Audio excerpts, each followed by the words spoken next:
breakfast, but it's almost 8:35 and we need to get started. I wonder if everybody can hear me? Yes. One of the things that I thank my mother is that she gave me this strong voice. I don't need a microphone. We don't have a microphone. I really like to get started because we have a very, very busy day today. First of all, I'd like to thank all of you for getting up this morning to come to this training. You are really, really, really important here. Okay? I would like to start by introducing myself. My name is Aide. Some of you, probably most of you know me. I am, one second please.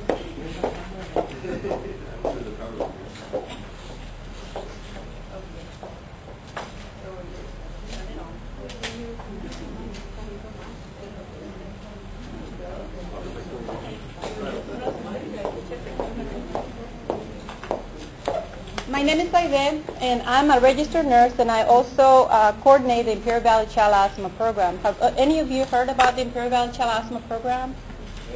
Probably some of you do. I would like to also tell you a little bit about the Imperial Valley Child Asthma Program. Our program is a grant-funded program, and is funded by the Imperial County Families First Commission and operated by the El Centro Regional Medical Center. Recently, we partnered with Pioneers Memorial Hospital, so what we're going to be doing now, we're going to be expanding our services to Pioneers Memorial Hospital. Also, what the program is basically combines the strengths of working with the medical providers, the family, and the community to provide effective asthma management. It is a preventive-based and culturally competent. But the main goal of the Imperial Valley Child Asthma Program actually is to prevent and reduce hospitalizations through the enhancement of parental asthma management skills.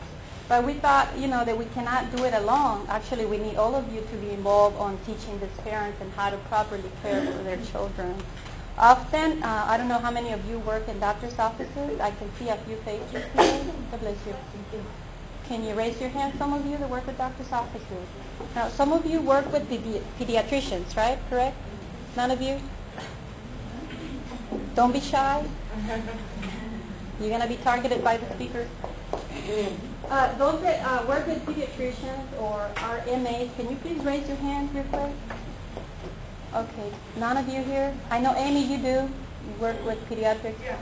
One of the reasons that I'm asking you is like, you as a health professional, do you have time to educate your clients during visits?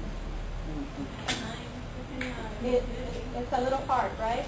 Now, do you feel like you're very comfortable on teaching parents about asthma, how to use the equipment, perhaps, taking a few moments to ask them if they know how to take their medication?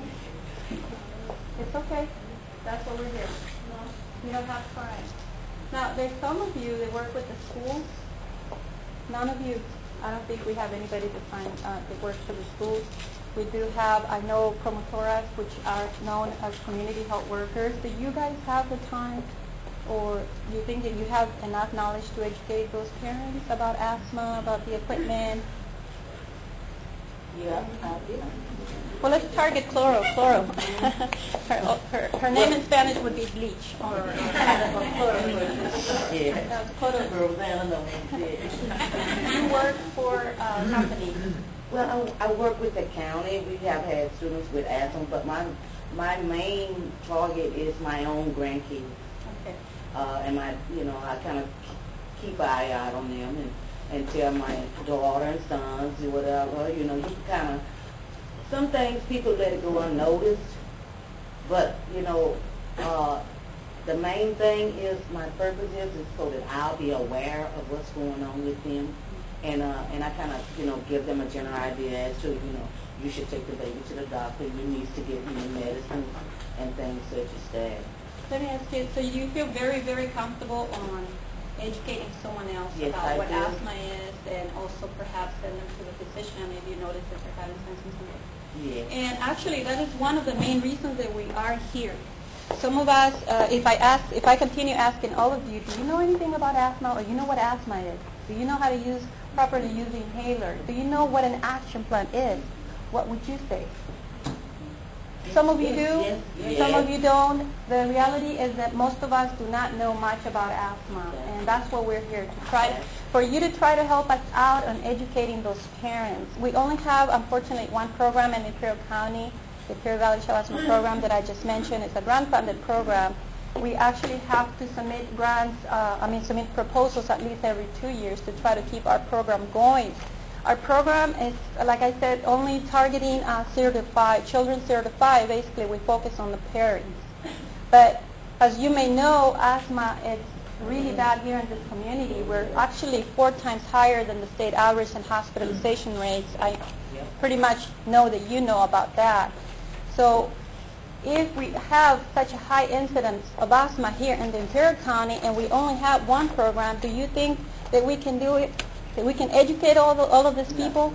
It is like we cannot do it alone. That's why we do this kind of training.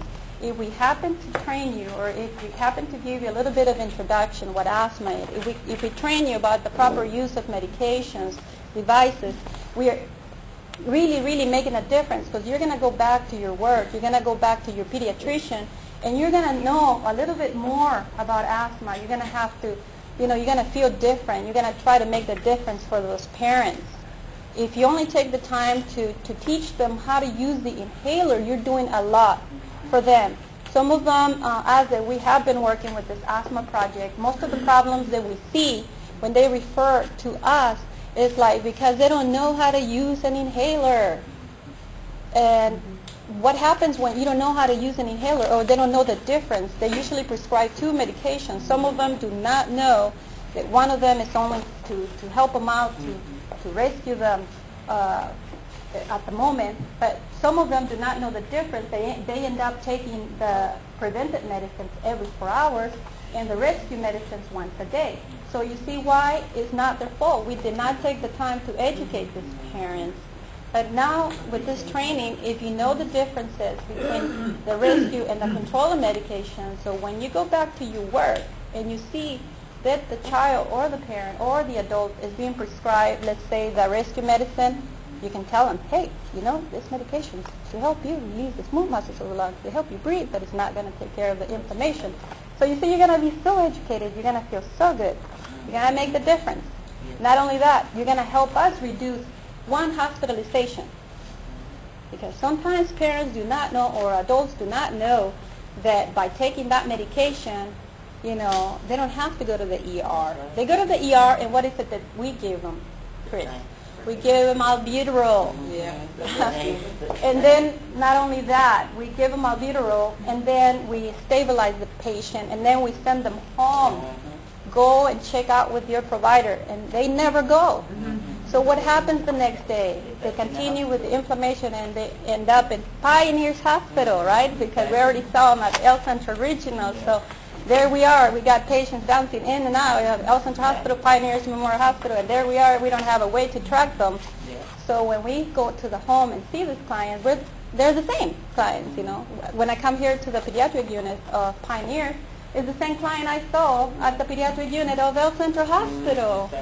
So, we can continue to do this, or we can take a more proactive approach on educating all of you to do simple things. So you can help us out, not only to educate the parents, but also to reduce hospitalization.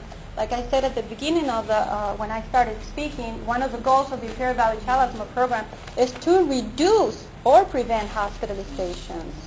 And hopefully we can make a difference. We don't have enough data. We are trying to develop systems to keep track of asthmatics. Unfortunately, we don't have a tracking system, so we don't know how many asthmatics we have here in the community, and the rates keep increasing. But the funny thing, that there's not new cases. There's the same patients going over and over to the emergency rooms. So if we take the time to educate those clients, even, I can see a face right here, and she works for OB, for obstetrician. I'm sure you see clients with asthma as well. So there's always, when we get our licenses, me as a nurse, yourself as MA, CNA, LVN, what do you do? What did they tell you? You have to educate. We are actually educators. We're supposed to take the time to educate our clients with often, I know Amy does right there, by a matter of fact, there's only a few nurses that